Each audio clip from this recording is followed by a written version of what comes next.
Hello， 大家好，今天跟大家说一下小八哥一天喂几次啊？因为最近好多老铁比较关心这个问题。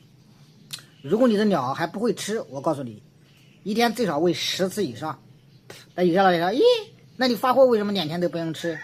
啊，那是发货啊，我在家都半个小时喂一次，啊，长期以往半个小时喂一次，突然一下子，啊，2天不吃它是没有问题的。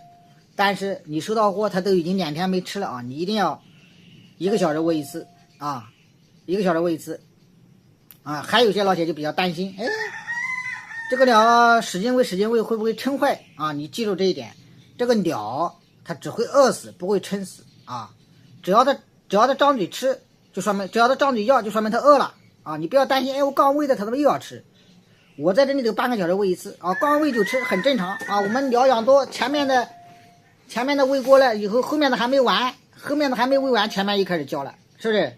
小鸟无时无刻都要吃，它只有吃才能保持自己的体力。然后说什么呢？就是你饲料一定要调湿一点。如果说你的饲料调的比较干的话，那笼子里面一定要放水啊，也不是说笼子里面，也不是说饲料调的干，只要你的鸟会走路了啊，笼子里面就可以放水了啊。它渴的话，它自己可以去喝啊，自己可以去喝。然后说你喂完之后，如果你的鸟会站会走路的这种鸟啊，你喂完之后，你那个饲料也可以放在笼子里面啊。它饿极了，是不是？如果你不喂，哎，它也会去捉那个你泡好的饲料啊，也会去吃的。所以你们啊一定要记住，鸟只会饿死，不会撑死。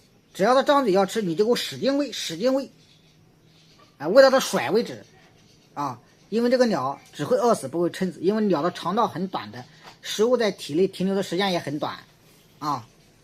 它吃完就拉，拉完就吃，吃完就拉，拉完就吃啊。所以你们不用担心鸟会被撑死啊。如果你们担心鸟会被撑死，那你这个鸟肯定就养死掉了。为什么呢？因为它肯定就被饿死掉了。你一天喂个4、5次，这个鸟是啊，一天喂4、5次。如果说你这鸟还不会自己吃的情况下，你一天喂4、5次，你这鸟绝对活不了啊。肯定前面几天没有什么反应，因为前面几天它消耗的都是它以前储存的能量啊，消耗都以前储的能量。如果你一天只喂个4、5次，它把以前的那个能量消耗完了之后，你的鸟应该就不吃了啊。长此以往，你一天喂个4、5个小时，到最后你喂肯定都不怎么吃了啊，吃的很少啊，食欲就不佳了。食欲不佳了，我告诉你，你的鸟就养不好了啊。如果你的鸟一天只吃4、5次，那你的鸟也养不活了啊。感谢兄弟们支持啊，一定要记住啊，多喂。